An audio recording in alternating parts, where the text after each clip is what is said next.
Hello and welcome to my first lesson using Screencastify. I am Mrs. Elkins and we're going to talk about dividing decimals today. You should all have these notes in front of you. If you don't, get them now. We're going to fill in that first blank. A number might not have the word is an even number of pieces in each group. So write the word even there.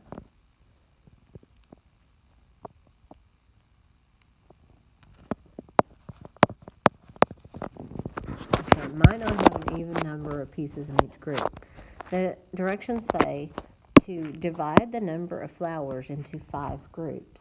Now if we try to do that, we're not going to get 5 even groups because we can have a group of 4 and another group of 4 and another group of 4 and one more group of 4 for 5 groups of 4, right?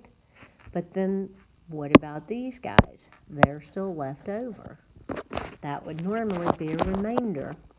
But now in 6th grade, we're no longer going to have remainders because we're going to have decimals. Yes, decimals. So what happens?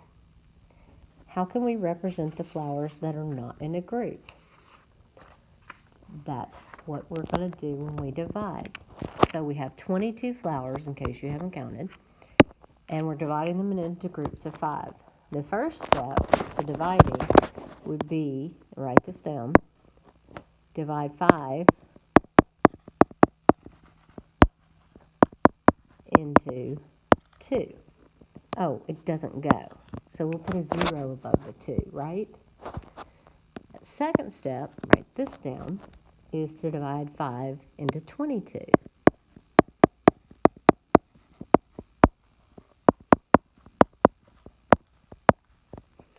Okay, well 5 will go into 22 4 times, right? Because 4 times 5 is 20. So the third step would be multiply 5 times 4, and you get 20. The next step, step 4, is subtract. So we subtract 22 minus 20, and that is 2. We're not having remainders anymore, so that's not where we're going to stop. So the next step, step 5, is to add a decimal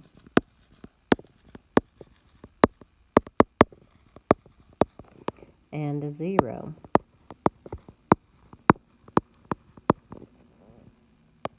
So I'm going to add a decimal here and a 0, and then I'm going to bring down that 0. So step 6, bring down the 0.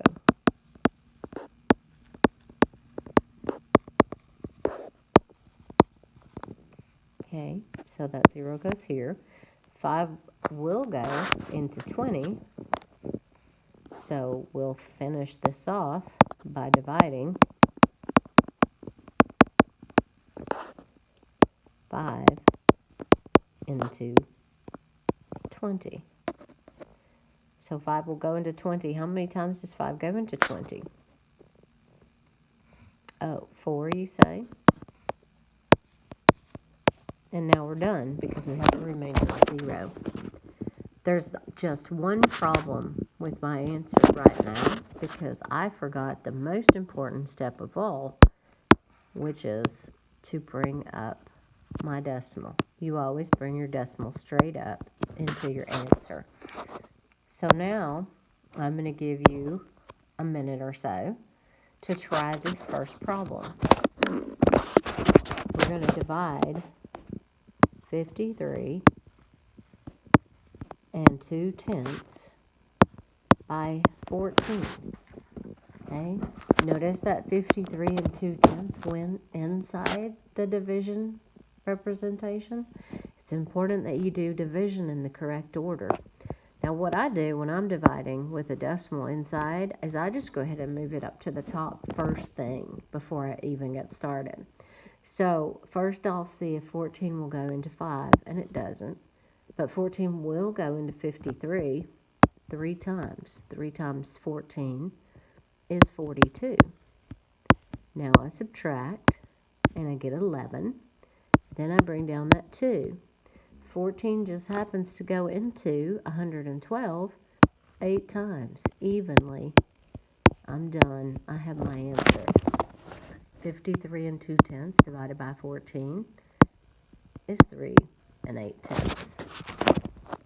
Now let's look at the next example. The next example is 378 divided by 30. We'll first see if 30 will go into 3. It will not, but 30 will go into 37 one time. So now let's write down 30, and we'll subtract, and we get 7. Then we bring down an 8, that 8. 30 will go into 78 twice, because 2 times 30 is 60. And then I got 8 and 1 left over.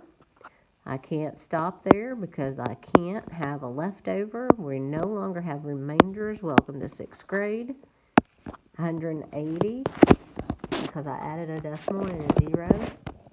30 will go into 180 6 times, because 6 times 3 is 18. I'm done. I have a remainder of 0. The only time you can stop dividing is if you have a remainder of 0, or if your decimal is repeating. So you can stop. Otherwise, keep dividing until you have a remainder of 0. So 12 and 6/10 is the answer to that question. Let's try one more. This would be 186 and 3/10 divided by 27. Go ahead and put that decimal up there at the top, because it's not going to move. It's going to stay there. 27 doesn't go into 1. 27 doesn't go into 18. Yikes. 27 will go into 186 6 times. Because 6 times 27 is 162. Now I'll subtract, and I'll get a 4 here and a 2 here. I'll bring down that 3. 27 goes into 243 9 times, evenly, luckily for us. And there's my answer, 6 and 9/10. So this part is easy. We're not doing anything other than just having a decimal in our answer. All good. Everything's just like we expect it to be. We've been doing this already. Now it's time to blow your minds, because we're also going to divide with decimals. So here's my problem. 86 and 34/100 divided by 1 and 2/10. The problem with dividing by decimal is you can't tell me how many 2/10 are in 86. It won't work that way.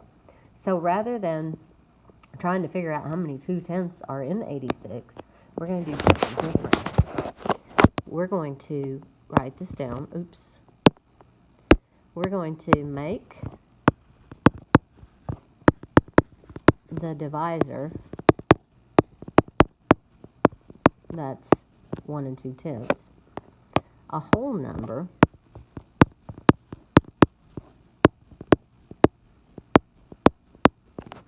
by moving the decimal.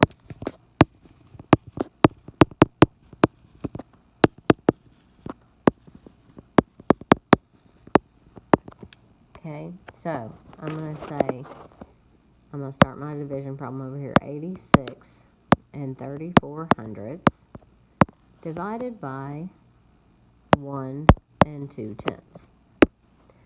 So 1 and 2/10 is not a whole number. I need it to be a whole number. So I'm going to move my decimal over one place, and now it's 12. Basically what I did was multiply 1 and 2/10 times 10 to move the decimal over. All right, step 2, stay with me. Move the decimal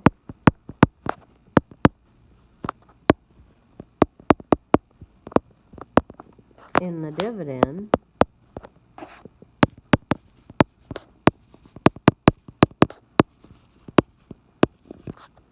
the same number of times.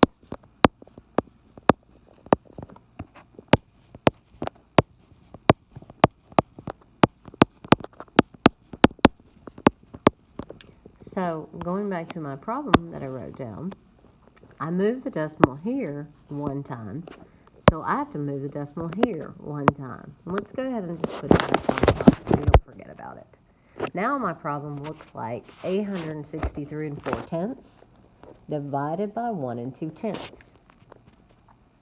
Now the next step is to divide. And we know how to do that already, so let's do that. All right, with this number is now, we're calling it 12 because we made it a whole number. 12 doesn't go into 8. 12 will go into 86 7 times, because 7 times 12 is 84. And now I subtract. 86 minus 84 is 2. Bring down that 3. 12 will go into 23. Remember, my decimal is here, not here. 12 will go into 23 one time. And then I subtract, and I have 11 left over. And then I bring down that 4. And guess what? 12 will go into 114 9 times, because 9 times 12 is 108. And when I subtract, I get 6. 114 minus 108 is 6. So I still have a remainder, which means I got to add another 0. I'm after the decimal, so I can add as many zeros as I want. And then 12 will go into 60 5 times, evenly. So I'm done there. 60 minus 60 is 60. And then the last step, in case you forgot, is to bring the decimal. We did it earlier. Bring the decimal straight up